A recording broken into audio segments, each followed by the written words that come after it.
नमस्कार दोस्तों, स्वागत है आपका आज की इस वीडियो में। इस वीडियो में हम जानेंगे इस साल शारदीय नवरात्र 3 अक्टूबर 2024 से प्रारंभ होने जा रहे हैं। और दोस्तों, शारदीय नवरात्र की पूजा सामग्री तथा घट स्थापना कैसे करें और व्रत कथा के बारे में जानेंगे। तो दोस्तों, वीडियो शुरू करने से पहले आपसे निवेदन है कि चैनल को सब्सक्राइब कर लें और वीडियो को एक प्यारा सा लाइक करें। तो दोस्तों, चलिए बिना समय गवाए वीडियो को शुरू करते हैं। दोस्तों, हिंदू धर्म में शारदीय नवरात्र का विशेष महत्व है। वैसे तो इस व्रत में उपवास या फलाहार आदि का कोई विशेष नियम तो है नहीं। प्रातःकाल उठकर स्नान करके मंदिर में जाकर या फिर घर पर ही नवरात्रों में दुर्गा जी का ध्यान करके यह कथा सुननी चाहिए। कन्याओं के लिए यह व्रत विशेष फलदायक है। श्री जगदम्बा की कृपा से सब विघ्न दूर होते हैं। कथा के अंत में बारंबार दुर्गा माता तेरी सदा ही जय हो का जयकारा जरूर लगाना चाहिए। आवश्यक सामग्री: जल, रोली, मौली, पान, सुपारी, घी का दीपक, धूप बत्ती, फल फूल की माला, बेलपत्र, चावल, केले का खंबा, बंदरवार के लिए आम के पत्ते, घट, चंदन, नारियल, संयोषधि हल्दी की गांठ, पंचरत्न, लाल वस्त्र, पूर्ण चावल से भरा यंत्र, गंगा की मृतिका, जौ, बतासा, सिंदूर, सुगंधित तेल, कपूर, पंच सुगंध, नैवेद्य के लिए फल इत्यादि, पंचामृत, दूध, दही, मधु, चीनी, पंचगव्य, गाय का गोबर, गोमूत्र, गोदूध, गोदही, गोघृत, दुर्गा जी की स्वर्ण मूर्ति अथवा मिट्टी की प्रतिमा, कुमारी पूजन के लिए वस्त्र, आभूषण तथा नैवेद्य आदि, अष्टमी में ज्योति पूजन के लिए उपरोक्त सामग्री, डाब, गंगा जल व्रत कथा। बृहस्पति जी बोले, हे ब्रह्मा जी, आप अत्यंत बुद्धिमान, सर्वशास्त्र और चारों वेदों को जानने वालों में श्रेष्ठ हो। हे प्रभु, कृपा कर मेरा वचन सुनो। चैत्र, आश्विन माघ और आषाढ़ मास के शुक्ल पक्ष में नवरात्र का व्रत और उत्सव क्यों मनाया जाता है? हे भगवान, इस व्रत का फल क्या है तथा किस प्रकार करना उचित है, और सबसे पहले इस व्रत को किसने किया, सो विस्तार से हमें भी समझाइए। बृहस्पति जी का ऐसा प्रश्न सुनकर ब्रह्मा जी कहने लगे कि हे बृहस्पति, प्राणियों का हित करने की इच्छा से तुमने बहुत ही अच्छा प्रश्न किया है। जो मनुष्य मनोरथ पूर्ण करने वाली दुर्गा महादेवी, सूर्य और नारायण को ध्यान करते हैं, वे मनुष्य धन्य हैं। यह नवरात्र व्रत संपूर्ण कामनाओं को पूर्ण करने वाला है। इसके करने से पुत्र चाहने वालों को पुत्र, धन चाहने वालों को धन, विद्या चाहने वालों को विद्या और सुख चाहने वालों को सुख मिल सकता है। इस व्रत को करने से रोगी मनुष्य का रोग दूर हो जाता है, मनुष्य की तमाम विपत्तियां दूर हो जाती है और उसके घर में संपूर्ण संपत्तियां आकर उपस्थित हो जाती है। बंध्या और काक बंध्या के इस व्रत के कारण से पुत्र होता है। समस्त पापों को दूर करने वाले इस व्रत के करने से ऐसा कौन कौन सा मनोरथ है जो सिद्ध नहीं हो सकता। जो मनुष्य इस अलभ्य मनुष्य देह को पाकर भी नवरात्र का व्रत नहीं करता है, वह माता पिता से हीन हो जाता है और अनेक दुखों को भोगता है। उसके शरीर में कुष्ठ हो जाता है और अंगहीन हो जाता है। उसके संतानोत्पत्ति नहीं होती, लेकिन इस प्रकार वह अनेक दुख भोगता है। इस व्रत को न करने वाला निर्दयी मनुष्य धन और धान्य से रहित हो भूख और प्यास के मारे पृथ्वी पर ही घूमता है।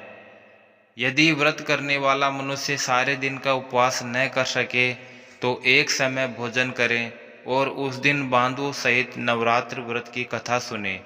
हे बृहस्पति, जिसने सबसे पहले इस महाव्रत को किया, उसका पवित्र इतिहास मैं तुम्हें सुनाता हूँ, तुम सावधान होकर सुनो।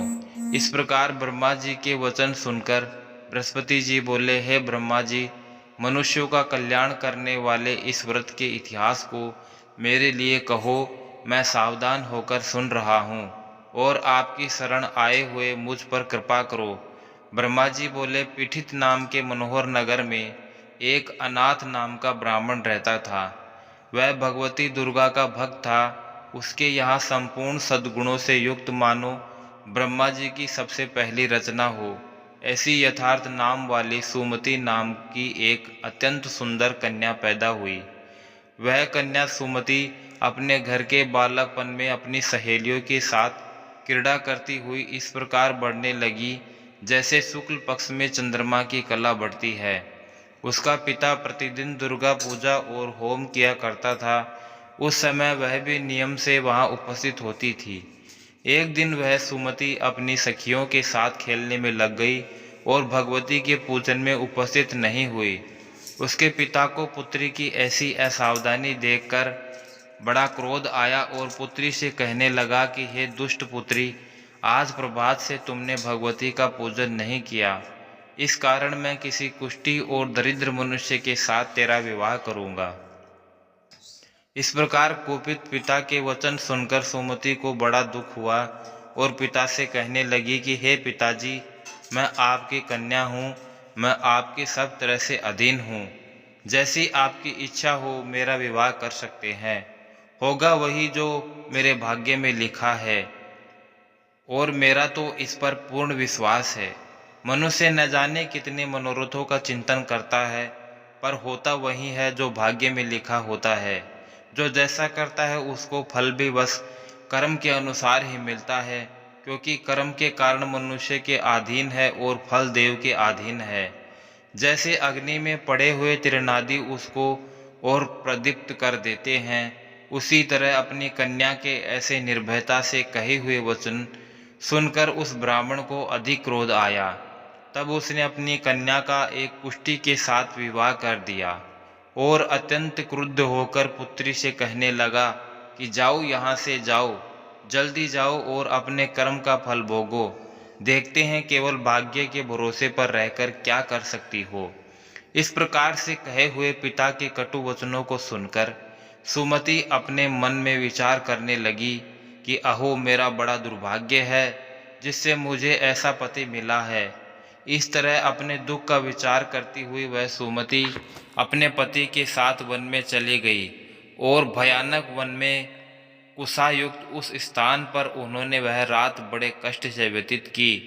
उस गरीब बालिका की ऐसी दशा देखकर भगवती पूर्व पुण्य के प्रभाव से प्रकट होकर सुमति से कहने लगी कि हे पुत्री, मैं तुम पर प्रसन्न हूँ, तुम जी चाहो वरदान मांग सकती हो, मैं प्रसन्न होने पर मनवांछित फल देने वाली हूँ।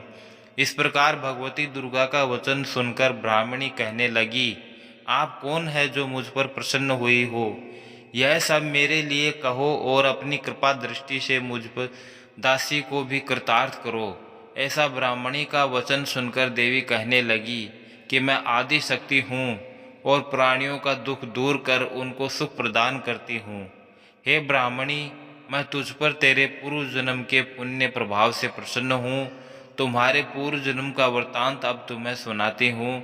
सुनो, तुम पूर्व जन्म में निषाद की स्त्री थी और अति प्रतिव्रता थी। एक दिन तेरे पति ने चोरी की। चोरी करने के कारण तुम दोनों को सिपाहियों ने पकड़ लिया और ले जाकर जेल खाने में कैद कर दिया। उन लोगों ने तुझे और तेरे पति को भोजन भी नहीं दिया। इस प्रकार नवरात्रि के दिनों में तुमने न तो कुछ खाया और न जल पिया, इसलिए 9 दिन तक नवरात्र का व्रत हो गया। हे पुत्री, उन दिनों में जो व्रत हुआ उस व्रत के प्रभाव से प्रसन्न होकर तुम्हें मनोवांछित वस्तु दे रही हूँ। तुम्हारी जो इच्छा हो सो मांगो। इस प्रकार दुर्गा के कहे वचन सुनकर ब्राह्मणी बोली कि अगर आप मुझ पर प्रसन्न हैं तो हे दुर्गे, मैं आपको प्रणाम करती हूँ। कृपा करके मेरे पति के कोढ़ को दूर करो। देवी कहने लगी, उन दिनों में जो तुमने व्रत किया था उस व्रत के एक दिन का पुण्य अपने पति का कोढ़ दूर होने के लिए अर्पण करो। मेरे प्रभाव से तेरे पति का कोढ़ दूर होकर सोने के समान शरीर वाला हो जाएगा। ब्रह्मा जी बोले। इस प्रकार देवी का वचन सुनकर वह ब्राह्मणी बहुत प्रसन्न हुई और पति को निरोग करने की इच्छा से कहा, ठीक है। अब तक उसके पति का शरीर माता भगवती दुर्गा को कृपा से कुष्ठहीन होकर अति कांतियुक्त हो गया तथा जिसकी कांति के सामने चंद्रमा की कांति भी क्षीण हो जाती है। और वह ब्राह्मणी पति की मनोहर देह को देखकर देवी को अति पराक्रमी वाली समझकर स्तुति करने लगी कि हे दुर्गे, आप दुर्गत को दूर करने वाली, तीनों जगत का संताप हरने वाली, समस्त दुखों को दूर करने वाली, मनुष्यों को निरोग करने वाली, प्रसन्न होने पर मनवांछित वस्तु को देने वाली और दुष्ट मनुष्य का नाश करने वाली हो। तुम सारे जगत की माता और पिता हो। हे अम्बे, मुझ अपराध रहित तो अबला को मेरे पिता ने कुष्ठ से विवाह कर मुझे घर से निकाल दिया। उसकी निकाली हुई मैं पृथ्वी पर घूमने लगी। आपने ही मेरे इस आपत्ति रूपी समुद्र से उद्धार किया है। हे देवी, मैं आपको बार बार प्रणाम करती हूँ। मुझ दीन की रक्षा करो। ब्रह्मा जी बोले कि हे बृहस्पति, इसी प्रकार उस सुमति देवी ने मन में से देवी की बहुत स्तुति की। उसकी स्तुति सुनकर देवी को बहुत संतोष हुआ और ब्राह्मणी से कहने लगी कि हे ब्राह्मणी, तुम्हारे उदयल नाम का एक बुद्धिमान, धनवान, कीर्तिवान और जितेंद्रिय पुत्र शीघ्र ही होगा। ऐसा कहकर वह देवी उस ब्राह्मणी से फिर कहने लगी कि हे ब्राह्मणी, अगर और जो कुछ तेरी इच्छा हो वही मनवांछित वस्तु मांग सकती हो। ऐसा भगवती दुर्गा का वचन सुनकर सुमति बोली कि हे भगवती दुर्गे, अगर आप मुझ पर प्रसन्न हैं तो कृपा कर मुझे नवरात्रि की विधि बताइए। हे दयावती, जिस विधि से नवरात्र व्रत करने से आप प्रसन्न होती हैं, उस विधि और उसके फल को मेरे लिए विस्तार से वर्णन करें।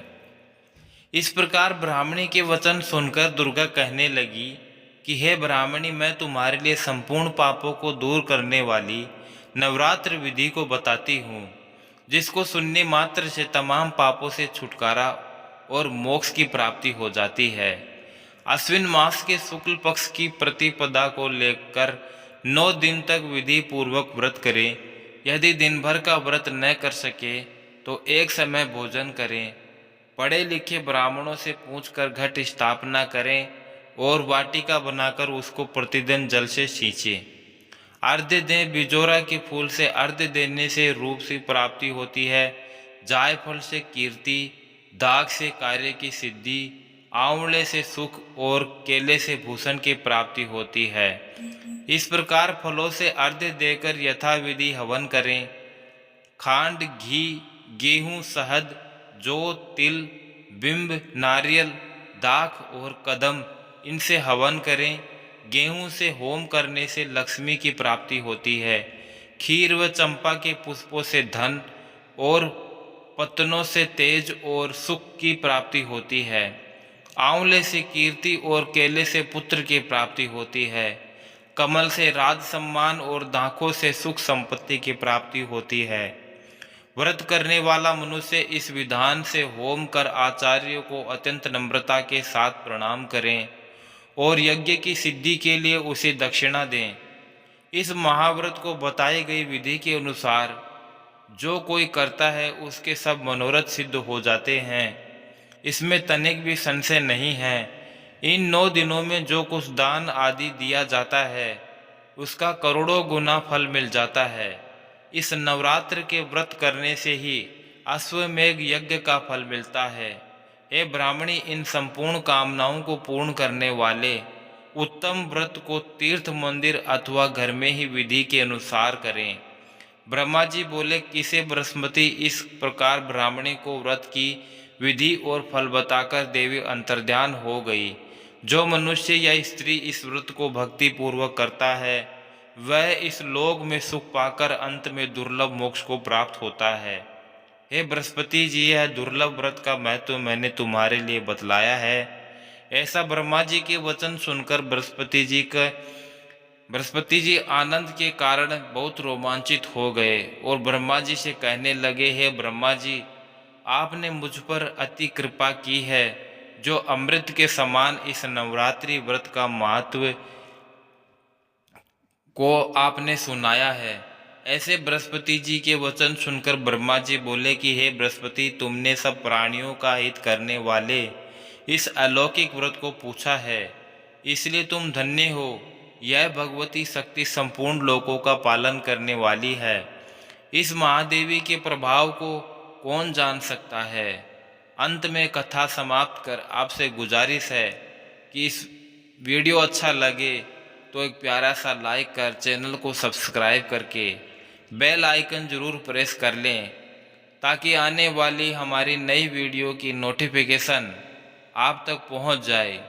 वीडियो देखने के लिए आपका दिल से बहुत बहुत धन्यवाद। जय श्री श्याम।